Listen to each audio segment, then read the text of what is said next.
Salut à tous, c'est BizBiz. Alors aujourd'hui l'épisode 197 du Zap Image. Comme d'habitude je vous mets des images de foot d'actualité ou des images anciennes, on en parle un peu et c'est parti. Donc on va commencer par un anniversaire et aujourd'hui c'est l'anniversaire de Barzagli, donc le défenseur de la Juventus et le défenseur de l'Italie. Donc il fête ses 36 ans aujourd'hui, donc vraiment défenseur vraiment dur, hein, très solide les gars. Donc bon anniversaire à Barzagli. Ensuite les gars, comme tous les lundis, on va revenir sur la journée de Ligue 1 du week-end. Donc hein, c'était la 35e journée de Ligue 1. Donc regardez tous les scores, hein. Donc c'est clôturé hier soir avec Marseille qui sont imposés 2-1 face à l'OGC Nice. Sinon on voit que l'Olympique Lyonnais quand même il perdait face à Nantes. Ils ont quand même réussi voilà, à remonter vu qu'ils sont imposés 3-2. Donc je crois que Lyon maintenant c'est officiel, ils finiront 4e voilà, du championnat. Sinon on voit que le PSG ont gagné 5-0 face à Bastia. Et l'autre gros bien sûr c'est Monaco qui sont partis s'imposer à Nancy 3-0. Donc regardez sinon le classement rapidement. Donc on voit toujours l'AS Monaco qui s'envole sur le titre. Pour moi c'est eux qui vont être champions de France cette année avec 86 points et surtout un match en retard. Donc s'ils gagnent le match, hein, je crois que c'est face à Saint-Etienne, voilà, ils auront 6 points d'avance face au PSG. Donc bien sûr ils seront champions. Donc le Paris Saint-Germain,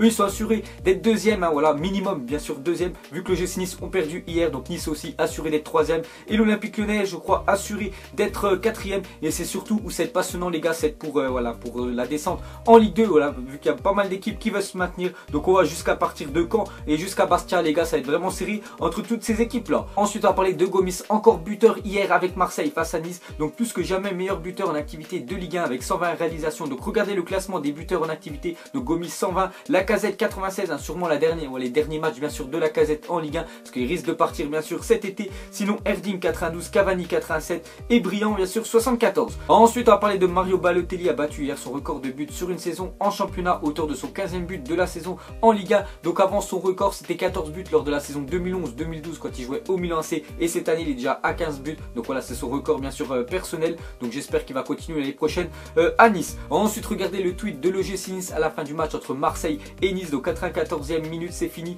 Nice s'incline sur la pelouse de l'Olympique de Marseille et voit son adversaire revenir à 19 points au classement. Donc voilà, ils leur ont mis un petit pic, hein. C'est vrai que Nice cette année les gars, ils ont fait vraiment une année monstrueuse. Il y a peut-être 4-5 ans les gars, ils auraient pu être champions avec le nombre de points voilà, qu'ils ont mis. Mais c'est vrai qu'il y a quand même 19 points d'écart entre Nice et Marseille.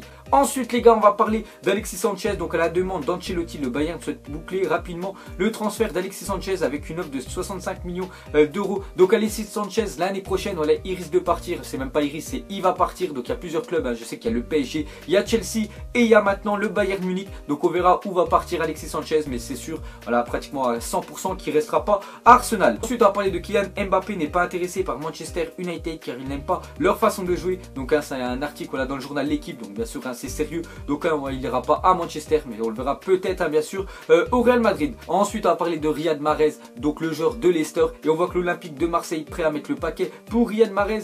Donc Mahrez les gars, ancien meilleur joueur de Première Ligue avant bien sûr N'Golo Kanté, celui de l'année dernière. Donc cette année c'était quand même une saison très compliquée pour lui à Leicester. Je crois qu'au championnat je crois qu'ils sont vers la 10e place, mais ils sont quand même arrivés voilà, en quart de finale de la Ligue des Champions. C'est bien, on voit que c'est sûr hein, il va partir de Leicester, voilà, il veut vraiment jouer la Ligue des Champions. Mais il y a surtout l'Olympique de Marseille, vu qu'ils ont un projet de malade, ils ont beaucoup d'argent voilà, à injecter et ils veulent bien sûr Riyad Mahrez. Mais quand on sait que Riyad Mahrez aurait pu venir voilà, il y a 2 ans, parce que les agents, enfin l'agent de Riyad Mahrez, ils avaient proposé à l'Olympique de Marseille, et je crois que c'était Vincent Labrune, en fait il le voulait pas, il a dit qu'il était trop nul. Et maintenant on voit que Marseille voilà, il pourrait bien sûr, enfin il serait intéressé par Riyad Mahrez. Mais le problème c'est que Riyad Mahrez l'année prochaine va aller dans un club où il joue la Ligue des Champions. Donc lui il préférait bien sûr aller au Barça. Après le Barça voilà, j'ai vu que enfin, ils n'étaient pas intéressés par Mahrez. Donc Marseille on verra s'ils arrivent quand même à le faire venir, même s'il joue pas la Ligue des Champions. Et on voit que Leicester ils ont estimé voilà, son prix, donc ils le vendront pas en dessous de 46 millions d'euros. Ensuite on va parler de Morata, marqué 15 buts cette saison en La Liga, soit 10 de plus que Paco Alcacer, 6 de plus que Karim Benzema et 5 de plus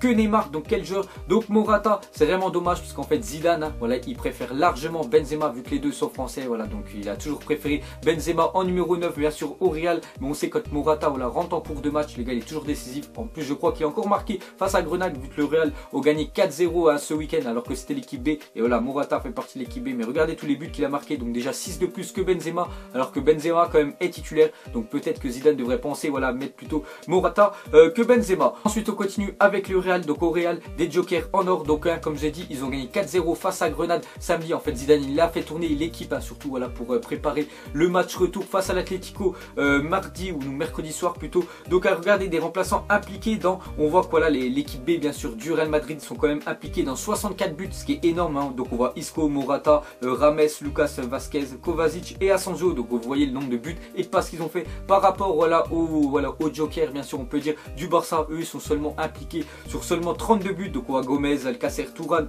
Suarez et Rafinha. Donc vous voyez vraiment la comparaison, il y a le double de buts marqués par l'équipe B bien sûr du Real que l'équipe B du Barça. Ensuite on va parler de Manchester United, a mis fin ce dimanche à sa série de 25 matchs sans défaite. Donc ça faisait 25 matchs qu'ils n'avaient pas perdu en Première Ligue. Et voilà, ils sont déplacés à Arsenal et Arsenal ont gagné 2-0. Donc c'est quand même la première fois que Wenger gagne face à Mourinho, parce qu'à chaque fois Mourinho gagnait face à Wenger. Donc belle victoire d'Arsenal. Ensuite on va parler de Keita Baldé, a marqué 6 buts lors de ses 183 dernières minutes jouées en Serie A. Donc c'est un joueur de la Lazio de Rome. Donc 183 minutes, hein, ça fait à peu près 2 matchs. Et donc il a marqué quand même 6 buts. Donc ça fait, on peut dire, 2 triplés sur chaque match. Donc vraiment un joueur vraiment en forme en Serie A. Ensuite il a 6 heures jour pour jour. L'AC Milan a été couronné champion de la Serie A. Donc depuis 6 ans les gars, ça a été toujours la Juventus qui ont remporté la Serie A. Ensuite une petite info sur Diego Maradona. Donc on voit qu'il est le nouvel entraîneur d'une équipe aux Émirats Arabes Unis. Donc bonne chance bien sûr à lui. Ensuite on va parler du Real Madrid, aurait proposé 45 millions d'euros pour l'attaquant brésilien Vinicius Junior. Donc les gars, il est même pas encore pro, il est né en 2000, hein. Vous vous rendez compte, il a seulement que 16 ans.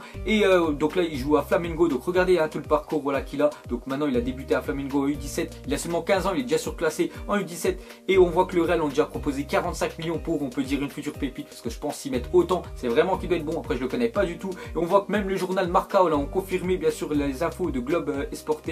Donc le Real Madrid devance le Barça dans le dossier Vinicius Junior, 16 ans, Flamengo. Donc peut-être les gars, encore une prochaine pépite. Ensuite regardez le top 6 des meilleurs buteurs d'Europe en club depuis la saison 2011-2012 d'Europe. C'est quand même Messi avec 324 buts depuis la saison 2011. Donc il n'arrête pas de marquer, vraiment machine, hein. Lionel Messi juste derrière, bien sûr Cristiano Ronaldo 313. Ensuite on voit du Zlatan, il y a quand même un écart entre Ronaldo et Zlatan, pratiquement 100 buts d'écart. Ensuite Lewandowski, Cavani et Suarez. Ensuite la même chose, le top 6 mais cette fois-ci des meilleurs buteurs français en club depuis la saison 2011-2012. On voit que c'est toujours Karim Benzema avec 143 buts, derrière juste Lacazette 121, ensuite Griezmann 121. Après vous voyez bien sûr tout le reste du top 6. Ensuite une photo de Neymar et Porzingis. Donc Porzingis les gars, c'est un joueur de basket, donc il évolue à New York. Donc le joueur bien sûr il a seulement 22 ans, mais vous savez que les joueurs de basket sont très grands. Donc il fait 2m01, donc regardez-le, Neymar à côté, on dirait que vraiment c'est un junior, alors que Neymar il fait quand même 1m75. Donc voilà, ils sont échangés bien sûr les maillots. Ensuite regardez le nombre de buts inscrits par la MSN depuis le début. Donc Messi 150, Suarez 119 et Neymar 86, ce qui fait un total quand même de 355 buts. Il y a quand même seulement 3 équipes dans le monde qui ont plus de buts que la MSN. Il y a le PSG, le Bayern et le Real Madrid. Mais on voit quand même ce trio là peut être bien sûr le meilleur de tous les temps. Ensuite on va parler du Torino, a mis fin samedi soir à la série de victoires de la Juventus à domicile en championnat, qui s'arrête donc à 33. Donc ça faisait quand même 33 matchs d'affilée que la Juventus gagnait à chaque fois en championnat dans leur stade. Donc ils ont fait match nul un partout face au Torino. Donc on voit que bien sûr la série s'arrête. Ensuite on va parler de Lionel Messi, donc face à Villarreal. Messi est devenu le premier joueur de l'histoire à inscrire sans doubler dans le championnat espagnol. Donc voilà, encore un record de plus pour Lionel Messi. Ensuite les nouvelles de Gignac, donc on voit qu'il s'est illustré en inscrivant un triplé face à Querétaro. Donc les Tigres, son équipe s'est imposée 5-1. Ensuite regardez le maillot du PSG pour la saison prochaine en vente dans une boutique en Australie. Donc on ne sait pas encore si c'est officiel, pour l'instant j'ai rien vu d'officiel. Mais voilà, ce maillot là est déjà dans les boutiques en Australie. Donc peut-être ce sera le futur maillot du PSG. Donc vous mettrez en commentaire ce que vous en pensez. Ensuite on va parler du beach soccer, car hier c'était la finale du beach soccer. Donc c'est le foot sur ça pour ceux qui ne savent pas. Donc le Brésil retrouve son statut du roi du beach soccer après son succès 6-0 contre Haïti. Donc c'est quand même une branlée, 6-0 là en finale. Donc la troisième équipe, le top 3 c'est l'Iran et les quatrièmes c'est l'Italie. Ensuite une déclaration d'Adil Rami, l'ancien joueur de Lille, et maintenant il est à Séville. Donc il a dit: il y a un intérêt de l'Olympique de Marseille, mes agents gèrent tout ça, c'est un projet super intéressant. Donc peut-être l'année prochaine Adil Rami dans la défense marseillaise. Pour moi ce serait vraiment un bon coup, parce qu'il faut avouer quand même qu'il est solide. Ensuite officiel, Newcastle est champion de Championship, donc c'est la deuxième division anglaise, donc on les reverra bien sûr l'année prochaine en Premier League. Voilà, c'est quand même un club emblématique de la Première Ligue anglaise. Et pour finir, mettez-moi en commentaire, pour ceux qui suivent la Ligue 2 Domino's, elle s'appelle comme ça. Donc pour vous, qui va monter, mettez-moi les deux qui vont monter. Donc n'oubliez pas que ce soir les gars, il y a un Strasbourg, Strasbourg se déplace à Lens. Donc s'imagine Strasbourg gagne à Lens, on peut pratiquement dire qu'ils seront en Ligue 1 l'année prochaine. Donc il y a Amiens 2e et Stade 3e. On voit jusqu'à Stade de Reims, même Stade de Reims bien sûr ils peuvent encore monter. Donc vous mettez les deux qui montent et le troisième bien sûr barragiste. Donc voilà les gars, la fin du zappimage 197. Donc ça vous a plu, un petit like et je vous ferai l'épisode 198 demain. Allez, moi je vous laisse, à la prochaine, ciao à tous. Donc on l'a maquillé avec des mensonges. Que son âme est moche, plus qu'à la maquiller avec des mensonges. Je sais pas ce qui se passe dans ma tête. Parfois, je voudrais sauver la terre. Parfois, je voudrais la voir brûler. Ça va pas trop, je roule un terre. Trop de haine pour 9 mètres carrés. Tristesse, faut pas.